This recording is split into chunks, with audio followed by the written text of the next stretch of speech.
Hello everyone, I'm Greg Weaver. Welcome to the Audio Analyst.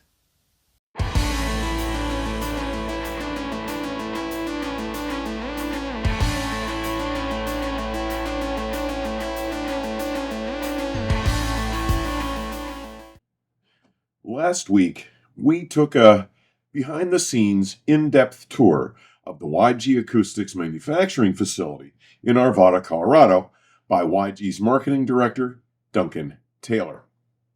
Today, we have another special treat as I present the conversation I had with Dr. Matthew Webster, YG's CEO and chief designer. Dr. Webster has been writing mathematical software commercially since he was still in school and remarkably young. In fact, he even shared with me that he used the first money he ever earned to buy his first hi-fi system. But since completing his doctorate in astrophysics at Cambridge, he has applied detailed computational modeling to a wide range of sectors in business and industry in fields like acoustics, biotechnology, and financial analysis. Yet his unrelenting passion for audio has never diminished. In 2020, when the opportunity to become part of YG reared its head, he very cautiously debated the prospect and, after some considerable thought, decided that he really wanted to give it his best shot.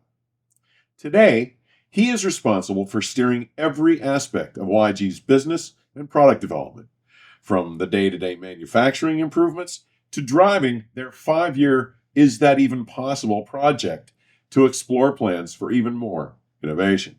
He systematically applies computational modeling and simulation to move YG's designs forward.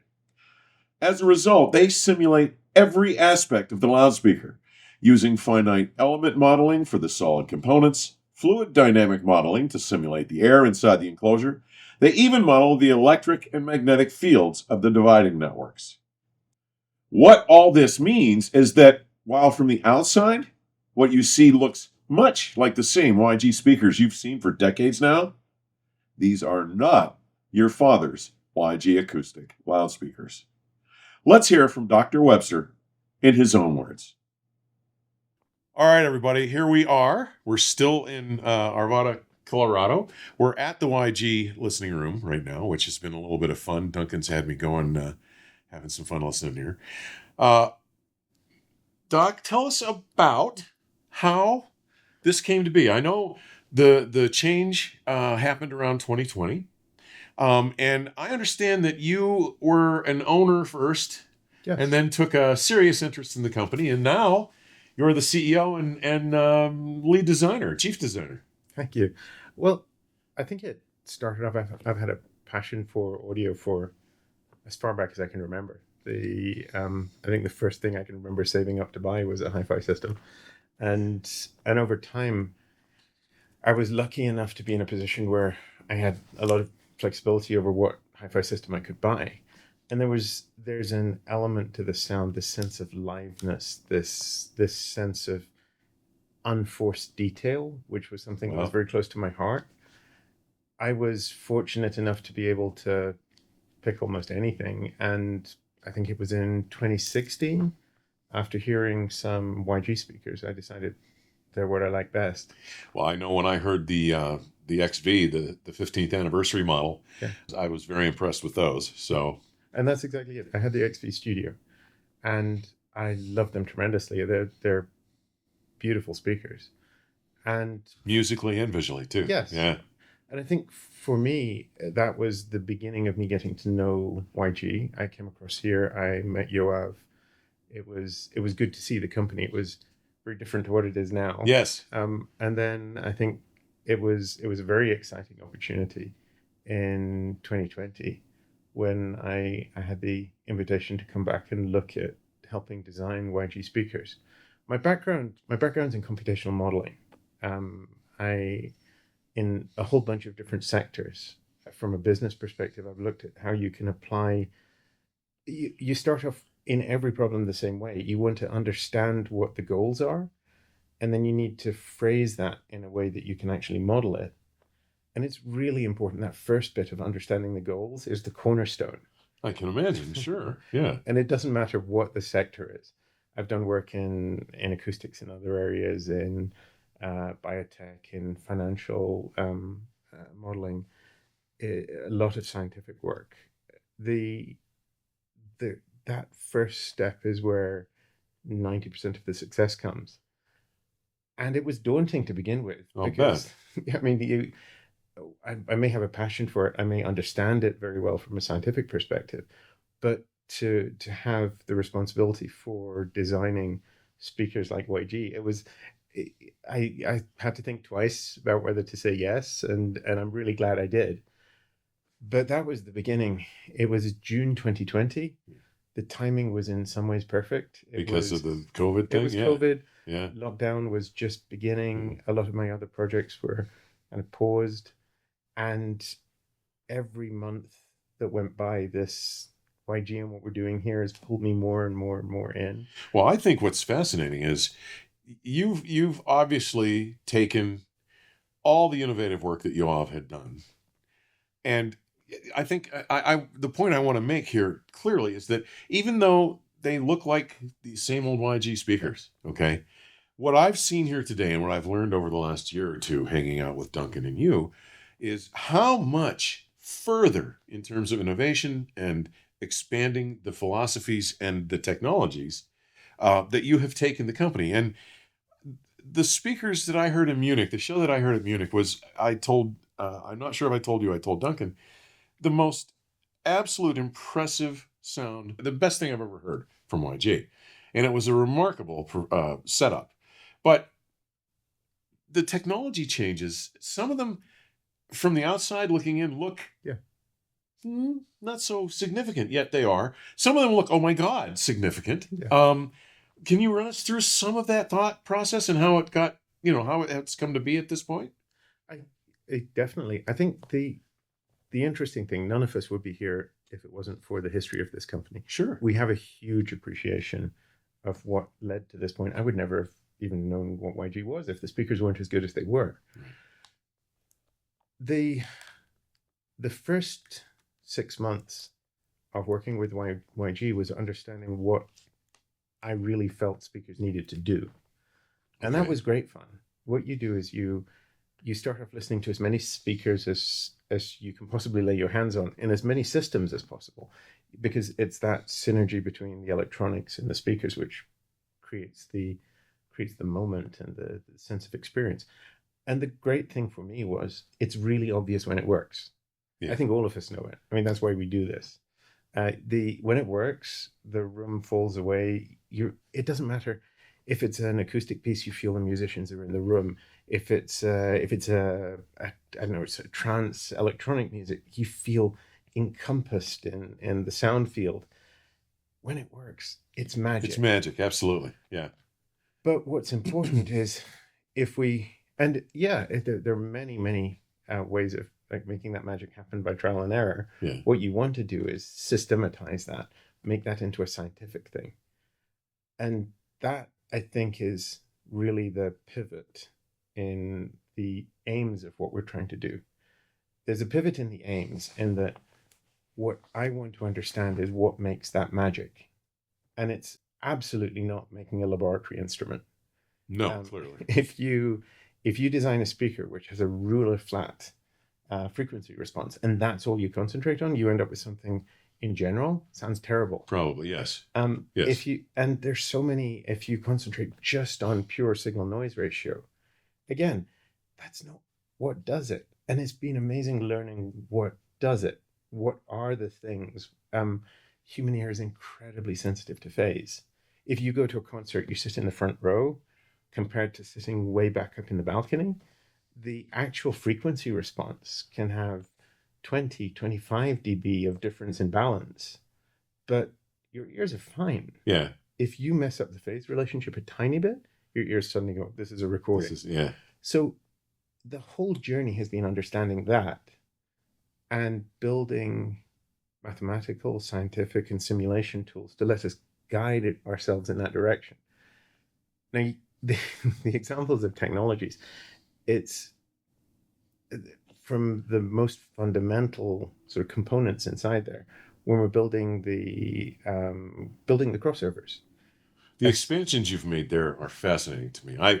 I built a few speakers back in the dark ages, and I have a observational view of how it works. But what we've walked through today and seen and has been explained to me, it's pretty fascinating what you've done. Thank you. Well, part of it, the way we're building the crossovers, we're building them based on our simulations. We simulate everything in the speaker. We use finite element models for the solid parts. We use fluid dynamics for all the air inside. We model the electric and magnetic fields. Every component inside the crossover is modeled as a physics object. So a capacitor isn't a capacitor model. It's actually a foil in a coil, in a loop with a dielectric, and you watch the electric field build inside it and how it interacts with all the other fields. That's the technology part. Yeah. The fun thing is the discoveries you make along the way. Even put aside the design, we started looking at the components inside there. You start off with two different capacitors, same value. And you start off thinking, the skeptical scientist inside me is, well, it should be the same. Should be the same. They're not. Night and day They're difference. not at all. Yeah. And then the funny thing was we ended up with capacitors which were night and day different. And the best Agilent component analyzer that we were using couldn't tell the difference. Measuring way outside audio band, they're identical. There's no difference. It took us 3 months of digging around and finding different ways of measuring things to be able to work out what the difference was. And the great thing is once you work it out, you're like, oh, that's so good, because then you can design for it. And that's what the level of design obsession we go to here is ridiculous. From what I've seen, it's remarkable. Yes. Thank you. Yeah. So every aspect, the circuit board material, the copper that's on top of it, the trace shapes, every component, where we can't find it on the market, we get it custom made. We're using custom made capacitors now with alloys that we choose, with dielectrics that we choose, with end cap designs that we provide to the manufacturer. When we were choosing the lacquers for the Peak series, we tried about 20 different lacquers. And in the end, and the crazy thing, human ears are fantastic because you can hear the difference. Absolutely. And you sometimes, we were talking earlier that the psychoacoustic system that makes your brain and ear system work, we can hear things that sometimes still aren't measurable. Yes. And that's been the fun, because we're fortunate enough. YG is now an international company. Yeah. Our R&D is all in Cambridge in the UK, and all the manufacturing is here in Denver. In the UK, our R&D facility has pretty much the best measurement facilities we can lay our hands on. And even there, we're having to push the boundaries of how we measure things to be able to work out why they sound different. And you'd think, it's funny because human hearing is very well understood, very well researched, but it's generally researched from a much more practical perspective. It's a research for hearing aids or hearing protection. It's very few researchers have really looked at this magic of believability at the very high end. Well, I think a lot of it, this is part of the psychoacoustics that, there's the ear brain can pick up on things sometimes immediately that don't seem to be easily measured. So yes. I totally get what you're saying. And I everybody knows that, the way coils work, you have to orient them so they don't affect each other constantly and inducing each other. But I've seen some tremendous changes in orientation of other components based on your modeling. You found that positioning of those other components was as significant to things as, yes. Coils inducing into each other. Well, that's the funny thing. Let's say with coils, they interact with each other anyway. Right. All you need to know is exactly how they interact, because then you can use that interaction as part of your design. And the coil generates a magnetic field that induces a current in every piece of conductive material which is near it, including the capacitors, including the resistors. Our choice of resistors, our choice of the alignment of the capacitors is really critical in some places. Yeah, it's an order of magnitude less important than the relative alignment of inductors. But at the level that we're trying to get these circuits to behave, it's very, very relevant. And everything, the tiny changes to the circuit paths have a huge impact to how it sounds. And again, this comes back to how sensitive the human hearing, the ear brain system is just incredible. And it's down to tiny details. We've used the simulation capabilities that we have, and a lot of what we do now just wouldn't have been possible 20 years ago. Well, of course. Each one of the Amazon EC2 GPU servers that we use 25 years ago would have been the most powerful computer on the planet, and we can have 1,000 of them working for us in 5 minutes. It's ridiculous. Well, and it's distributed over. I mean, Yeah. you can do so. It's much more powerful than it could have ever been. And you only pay for it by the minute. Yeah. So so you don't have to buy yourself the $1 billion computer to do it. It's incredible. Yeah. But how that drives the design, we make all these virtual prototypes, as well as being able to do all these virtual. We'll build a physical prototype based on our understanding. Then we listen to it, and it's not just me listening to it. I get as many people as possible to listen to it. It's really important that it should perform. We model about more than 200 now different amplifiers, which we use to run the models of our speakers, because it should work with every amplifier. Ideally, we then listen with as many pairs of ears as we can get, experienced ears, musicians, music recorders, people who understand the nature of real sound, and can actually compare what they're hearing to what they expect. And then we use that to drive the next set of virtual prototypes and how we measure and how we understand. So yes, there's this virtual prototyping, but the other fun thing is generative design. Generative design is when you use the simulations to actually drive the design. Okay. So if you look at the wave plate, which is around the tweeter, we were seeing that no matter what we did, it's milled to an incredible precision out of aluminium. But you end up with this first reflection from the tweeter. And when you have tweeter transients, the first reflection, it's minute. It's about, 65, 70 dB down. But because it has a very close time correspondence to the main signal, it's very noticeable to your ears. Okay.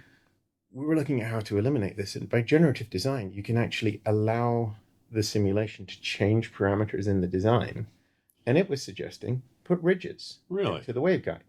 It can make its own. Well, it sort of learns from what it's doing. It just runs many iterations and making small changes until it optimizes. And it says, this is really good.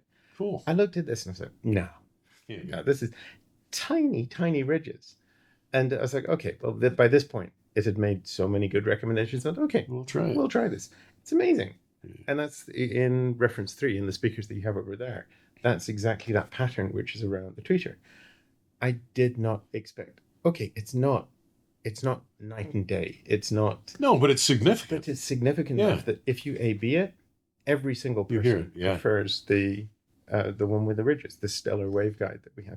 So there's so much there in terms of how you can combine listening, always listening, driving it. There's nothing we care about aside from what works when you listen to it, but then trying to quantify that and turn that into something that we can simulate. Now, hopefully people will see the rest of these videos I'm doing and get a sense of what's going on here with the manufacturing, which is fabulous. Do you have any idea of where you might go with this design? I mean, I'm sure it's kind of leading you down its own path, but 100%. We're scratching the surface from my point of view. It's the R&D side of this, which we have ideas, and they're not just blue sky ideas. They're simulated, confident ideas, probably 5 years ahead of us in terms of what we want to do. And it's a great synergy, because none of this would be possible if we didn't have the machining capabilities here. We can machine to an incredible precision as part of every single key acoustic part of these speakers in all of our models is machined here. Yeah. It gives us this ability to turn into reality what the simulation is telling us. And so the waveguide ridges that I was talking about, they must be exactly so to work the way that we want them to. And we're very grateful that we have the capability to actually do that here. There are applications in so many areas. and I'm very excited about where it'll go. But I've got to take the R&D at the pace that we can actually fit it into real you do products. so many other things too. It's amazing to me. But I cannot thank you enough, sir. I've had such a good time looking around. Thank you for coming. I had so much fun talking to you in Munich, which is the first time I'd actually gotten to meet you. I can't thank you enough again for having me here for this tour. We've had such a good time. I wish you the best of luck. I've had a blast today, and it's pretty clear to me that you guys are moving the right direction. Thank you very no much. question. So, And thank you for your time. Thanks for coming here. thank you for yours. Thanks, everybody. We'll see you again soon. My deepest appreciation to Dr. Webster, Duncan, and the entire YG Acoustics team for their willingness to make this visit happen, their amazing hospitality, and their willingness to share with us just what it is that they do and how they have become so successful at it. I hope you've enjoyed this multi-part look behind the curtain at this world-class American loudspeaker manufacturer. As always, thank you for taking the time to drop by today. Further information on supporting the channel may be found in today's description section or at my website, theaudioanalyst.com. Please stay safe and keep the music playing. Till next time, cheers.